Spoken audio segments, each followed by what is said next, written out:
Salve rapaziada, sejam bem-vindos ao canal Terceirão Explica. Meu nome é Juan e vamos começar agora mais um videozinho de função orgânica. Eu escolhi começar pelas oxigenadas e depois a gente vai para as nitrogenadas. Firmeza? Então vamos falar primeiro do éster. Como que eu vou identificar o éster? O éster ele é aquele composto onde nós vamos encontrar o oxigênio como heteroátomo entre dois carbonos. E no carbono vizinho ao oxigênio tem que ter um dupla O, tem que estar uma dupla ligada a outro oxigênio. Então, quando a gente encontrar o carbono no meio de dois, em um dos carbonos vizinhos deles, ou nesse, teria que estar a dupla O para se tornar um éster. Então, se liga no bizu. Encontrou o oxigênio sozinho, olhar no carbono vizinho. Se tiver dupla O, éster. Então, fechou. Encontrou o oxigênio sozinho, vai olhar no carbono vizinho. Encontrou dupla O, é um éster. E qual que é a função do éster? O éster ele pode ser usado em várias coisas, como por exemplo, pode ser solventes, pode usar em flavorizantes na indústria de medicamento e de ramos alimentícios, pode ser polímeros e tem dentre outras funções. Então, vamos agora para o seu primo distante falar sobre o éter. Vamos dar continuidade na nossa aula e falar sobre o primo distante do éster, no meu coligado aqui, o éter. Como que a gente vai identificar o éter na estrutura? Vamos lá? Apareceu o oxigênio sozinho, a gente vai olhar nos carbonos vizinhos. Se não tiver dupla O, vai ser um éter. Então, toda vez que o heteroátomo aqui for um oxigênio e nos carbonos vizinhos a ele não tiver nenhuma dupla O, vai ser um éter. Então, se liga no bizu e repete comigo. Apareceu o oxigênio sozinho, olhar nos carbonos vizinhos. Não tem dupla O, éter. Então, apareceu o coligado do oxigênio sozinho, olhar nos carbonos vizinhos. Não tem dupla O, é um éter. E o éter ele é um composto de baixa polaridade e isso ajuda ele a ser solvente de compostos não polares. Firmeza? Então, bora para o próximo, dar continuidade, falar agora sobre o álcool.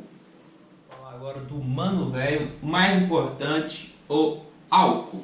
O álcool ele tem diversas funções, pode ser usado ele aquele mesmo que seu tio toma um pouquinho, aquele lá que você coloca no seu carrinho para dar uma volta, um peão, buscar danada. Esse é o nosso amigo álcool. E como que a gente vai identificar o álcool? O álcool ele tem uma hidroxila. O que é hidroxila? A hidroxila é o OH. Então toda vez que você vê um OH é uma hidroxila. O álcool tem uma hidroxila ligada ao carbono saturado. Qual que é o carbono saturado? Aquele que apresenta somente ligações simples. Então, ligações simples é um carbono saturado, está ligado aqui uma hidroxila, então é um álcool. Firmeza? Bora para o próximo, que é o nosso amigo fenol.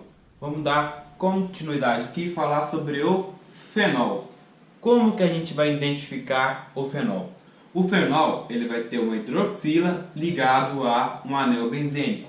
Então, quando a gente encontrar uma hidroxila ligado diretamente ao anel benzênico, é um fenol. Tem que estar ligado diretamente. Lembra que eu falei para vocês que na fórmula esquelética sempre nos vértices tem um carbono? Então, no vértice aqui tem um carbono.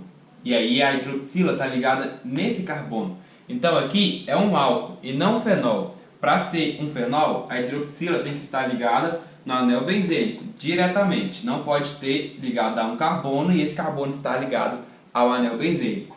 E aí ela pode vir em qualquer um dos vértices do anel benzênico. E como é que ela é utilizada aí no mercado? Esse composto ele é muito corrosivo. E então, as soluções a 2% eles utilizam para desinfectar instrumentos hospitalares, instrumentos de uso médico, que é um poderoso germicida. Firmeza? Então bora para a próxima parte, que é o enol. Vamos prosseguir e falar sobre o enol.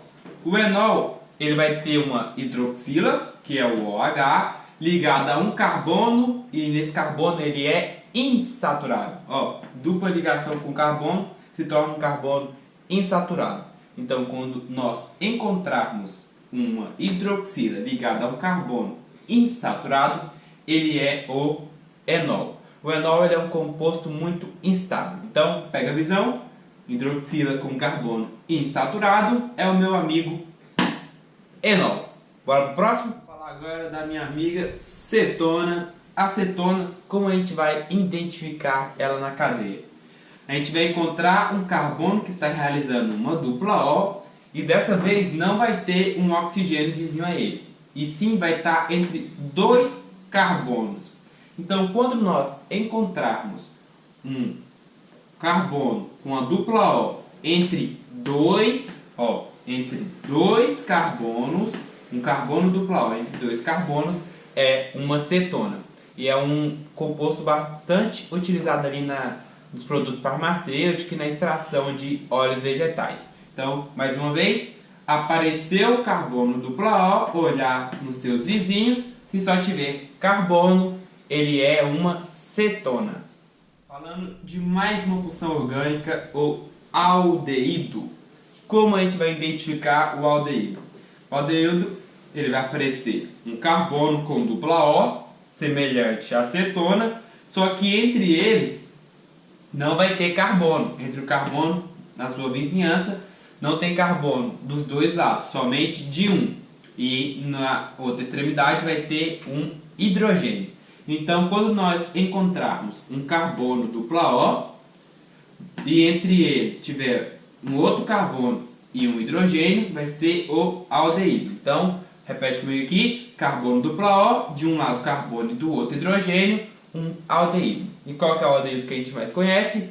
O formol, bastante utilizado ali na medicina, ali para embalsamar corpos de cadáveres, e é o que mais recorre aí nos vestibulares e no Enem. Então, bora para a próxima função orgânica. Vamos aqui finalizar nossa aula e falar do anidrido. Lembra que no éster, o oxigênio, que era o heteroátomo entre os dois carbonos, e um dos carbonos dele tinha a dupla O?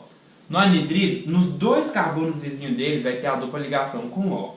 Então, quando a gente encontrar o oxigênio sozinho e nos carbonos vizinhos dele estiver a dupla O oxigênio sozinho, e nos dois carbonos vizinhos dele estiver a dupla ligação O, ele é um anidrido. Firmeza? Então, tem que ficar esperto nesses bizu para não confundir um com o outro. Então, a próxima aula eu vou falar sobre funções nitrogenadas e depois vou falar com metais, ácido sulfônico e dentre outros.